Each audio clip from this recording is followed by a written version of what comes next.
So lads, this is not a great look for the Indiana Fever organization. If you've got Caitlin Clark, the star of the Indiana Fever, she's going and seeing whatever about not seeing the Indiana Fever's doctors. Like, it is what it is with that. It is what it is. Like, I think a lot of players and teams get second opinions.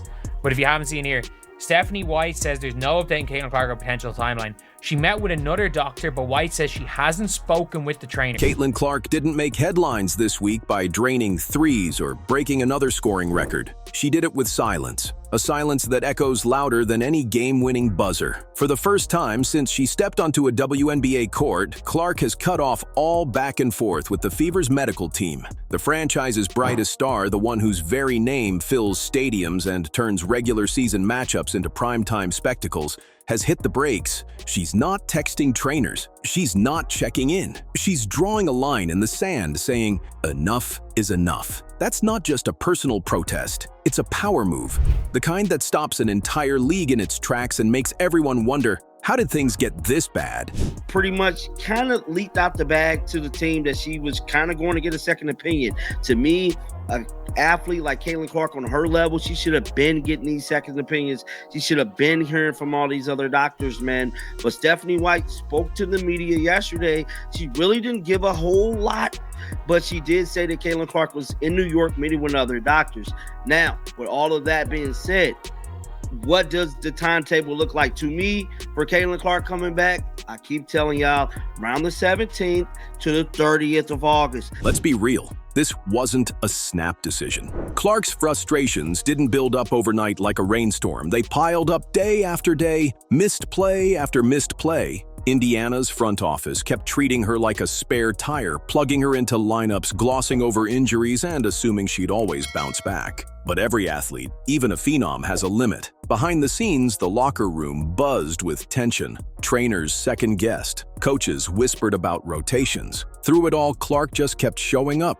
Until now. Now the rumors are everywhere. She's had it with being the backup singer when she should be headlining the whole show. Her next move? It might not even be in Indiana. She has met with a different doctor. A different doctor. And she won't even give an update to the team. Not, oh yeah, you know, she's met with a different doctor and we're waiting on an update. She's waiting, or not even, well, that's basically it. They're waiting on, she's gone to a different doctor. And they've heard nothing. The real turning point didn't come in some dramatic on-court collapse. It came in the smallest moments, when Clark limped off, head down, refusing to look at anyone on the bench. It's not just another tweak. It's a red flag, waving right in the face of every decision-maker in the organization. Clark's never been the type to play victim, but sources say this latest injury felt like déjà vu, a repeat of the same mistakes, rushed timelines, and questionable care. She's watched the calendar flip from injury to injury while everyone else kept promising, "You'll be back soon, you'll be fine." This time, instead of accepting the old routine, she's decided to change the rules. And that single act, cutting off the team, trusting her own judgment, might be the boldest play of her career yet. News: Caitlin Clark. Following a July 15th injury to her right groin, Indiana Fever guard Caitlin Clark underwent further medical evaluations earlier this week.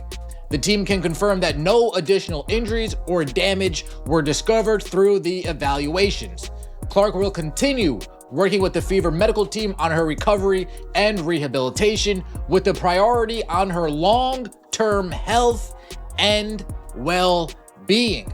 There is no timetable available for Clark's return, and no additional details will be provided at this time. Any further updates will be shared as they become available. What's truly alarming isn't just the number of times Clark has landed on an injury report. It's the pattern nobody can ignore anymore. A groin tweak here, a quad strain there, then suddenly another groin flare-up on the other side. It's like watching a high-performance car pushed past its limits on a busted track, every pit stop revealing another avoidable dent. In college, she was Iron Woman, never missing a game, never breaking stride. Now, within just a few months as a pro, Clark's racked up more missed games than she ever did in years at Iowa. For fans, for the league, and especially for Clark, these aren't random accidents. They're warning signs. evidence that something in the Fever's approach is fundamentally broken. But the internet noticed something specific that Holly Rowe had to say on the broadcast. Holly Rowe said that before the last return after a quad injury, she had no practice time, which, if that's actually true, like if she wasn't practicing, if she wasn't going full speed, then why was she returning to the court? And that's actually something that I pointed out. I believe it was Scott Agnes reported that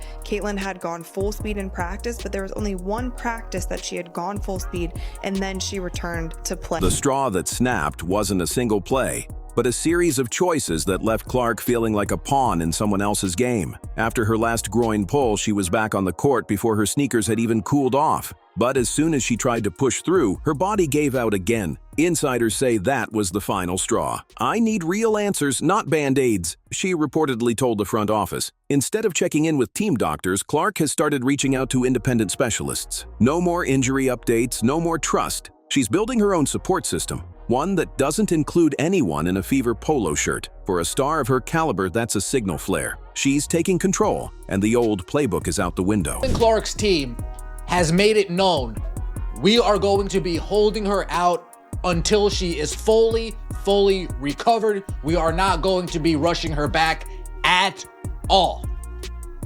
After taking Indiana Fever's advice, eventually Caitlin Clark needs to take matters into her own hands, make decisions for herself, and I believe that's what we are seeing with the team that she now has surrounding her. Look at her season, and the cracks are impossible to ignore. Clark's health log reads less like a string of unfortunate luck and more like the checklist from a team that's lost its way. Missed the preseason opener with a sore leg, then sat out a regular season game with a quad strain. Missed 5 more contests to heal a groin issue, only to go down again. This time, the other side. Now, with each new update, the team's messaging grows even murkier. No clear recovery timeline, no answers. Just vague statements and mounting confusion. 11 missed games, nearly half a season gone. This isn't just about losing a few matchups, it's about a cycle that never should have started, and a star player running out of patience as the organization fumbles for solutions. People were speculating that Caitlin Clark injury could be much worse than expected. You know, these type of injuries and the way she's been getting these injuries is not normal. To have these strains back to back to back like this, and I said this before, Caitlin Clark's mobility is off, bro. I believe she might have came back too fast from the first. We all know the first one went down around the 25th of May. Then she came back and got re-injured around the 4th of July to the 5th, somewhere up in there of July. And then that brings us until now. But nothing says broken trust quite like what's happening behind closed doors. Instead of looping in the Fever's trainers or letting them guide her rehab, Clark is consulting experts from outside the organization on her own terms. When reporters asked about her status, Coach Stephanie White could only shrug, admitting she was out of the loop herself. The player who's supposed to be the heart of Indiana basketball is now making medical calls like a free agent with no ties left. It's not just about getting healthy. It's about making a statement. The message is clear. When your star starts seeking help elsewhere and the staff is left in the dark, it's not just a sore muscle. It's a total breakdown in faith, and it's ringing alarm bells across the league. The only good news about today is Caitlin Clark is no longer dealing with Stephanie White and these coaches and this Indiana Fever medical staff, trainers, doctors, none of that. She's seeing her own medical doctors, her own team. That's the only good news of today. She has abandoned the Indiana Fever medical staff, and I'm happy about it. I'm happy about it. She's pulling a Kawhi Leonard, what he did with the San Antonio Spurs, letting it be known, hey, look, I'll get back to y'all when I'm ready. I'm going with my own medical staff. Y'all can beat it, kick rocks, and I stand with you, Caitlin Clark. And here's what most fans haven't realized. This entire mess started when the new coach took over and tried to jam Clark's brilliance into a system built for somebody else. People can criticize the old coaching staff all they want, but they got one thing right. They let their best player take charge. Clark was the maestro, running the show, breaking records, and putting the Fever on national TV. Now, with the new regime, it feels like she's being asked to fit in instead of stand out. The plan? Less ball in her hands, more time waiting on the wing, as if a generational playmaker is just another spot-up shooter. The result? Confusion, frustration, and a sense that Indiana is squandering the best thing that's happened to the franchise in decades. The problem of this team is Stephanie White. It's Stephanie White. It's not Caitlin Clark. A great player don't all suddenly sucks. That doesn't happen. It's strategic. And everybody saying that they played better without Caitlin Clark. No. Actually, even this loss, Caitlin Clark gives them a better chance. They're under 500 without Caitlin Clark. The moment that sent shockwaves was caught by cameras after a gut-wrenching loss to New York. Clark, accompanied by her agent, was spotted chatting privately with Liberty staff and their stars in a backstage hallway, way more than the usual friendly post-game handshake. With her own team's trainers on the outs and her future in question, fans started buzzing. Is she already eyeing a move? While Indiana fumbled with recovery plans and communication, rival teams were making their pitch and everyone could see it. What's happening now isn't just about medicine or coaching, it's about Clark showing the world she's not chained to Indiana. If things don't change fast, the Fever won't just lose games. They could lose the very star who put them back on the map. But this is how it starts in sports. This is how it starts in the NFL. This is how it starts in the NBA. When you start seeing the wheels in motion, there's signs. There's signs before eventually a player gets traded. A player eventually marks their next destination. The Indiana Fever, you're on notice. You're on notice. You better recognize what you've got going on, the asset in front of you, and you do whatever you have to do to correct what is happening. You don't need a sports doctor to see what's broken here. Every time Clark returns too soon, she's back on the injury list. Lateral tweaks, strains, all the setbacks piling up like someone skipping the basics of recovery. Even legendary NBA trainers have spoken up, hinting that her rehab isn't matching her explosive style of play. Fans are starting to ask, is anyone actually thinking long-term? When Clark is out, Indiana's offense goes from electric to flat, and every missed game is one more opportunity slipping away. It's not just about having your best player healthy. It's about making sure she can carry the team year after year. The Fever look lost without her, proving how much is riding on her staying strong and being used the right way. Out there, why Caitlin Clark was injured is a real thing. It's not just because she's a good player and people go hard against her, in my opinion. There's some other stuff going on there. A lot of pressure to put people in seats, to put eyeballs on the game. You come back a little early. Teams, as they should, play hard against her. Some teams go over the line and refs seem to look the other way. In my opinion, you had some of that going on with some other talent in the league as well last year. But this is different. And Stephanie White needs some blame as well. Here's the bitter pill. Indiana's front office seems to have forgotten who rescued them from irrelevance. Clark has packed arenas, created viral moments, and literally transformed Indiana basketball into a must-see event. What has she received in return? A revolving door of medical advice, systems that don't fit her skill set, and a constant feeling she's just another name on the roster. She's made the team relevant again. She's delivered the crowds, the energy, the spotlight. But the organization's return, uncertainty, instability, and a growing sense that Clark's loyalty is being tested more with every setback. It's as if they're missing the most obvious truth in pro sports. When you have a once-in-a-generation athlete, you build everything around them, not the other way around. Remember Peyton Manning when he called his own plays? He said, Tony Dungy, you run the defense, I run the offense. That's what exactly needs to happen in Indianapolis.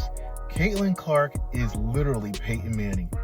She should be calling the plays. She should run the offense.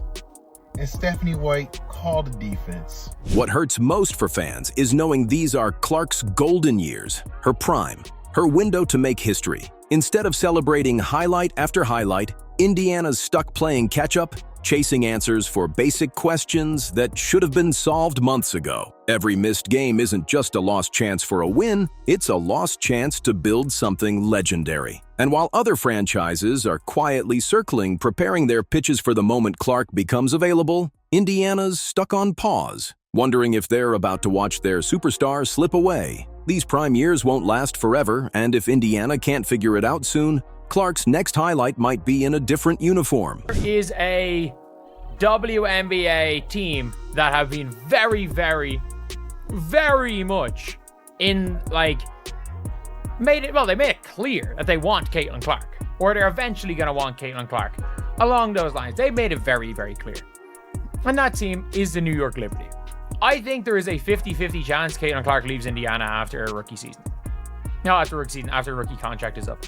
Because this whole mess isn't just about another injury report, it's about a pattern of being undervalued. Clark's decision to keep the medical staff at arm's length is the loudest signal yet. She's done with half measures and old school thinking. She's watched the team mishandle her recovery, get cagey with details, and act as if every setback is just another day at the office. But for a player who has always given 100%, never missing a game, always showing up, this is a massive breach of trust. At some point, every star asks, is this team actually putting me first? The silence from Clark is her answer. And if Indiana keeps clinging to tired routines, they might wake up to find their brightest light has moved on. This is the first time I haven't felt like a young body that can run around and sprint every day and just continue to do that, Clark said in an event during All-Star Weekend per Glamour. Being a professional athlete, you really have to take care of both your body and your mind.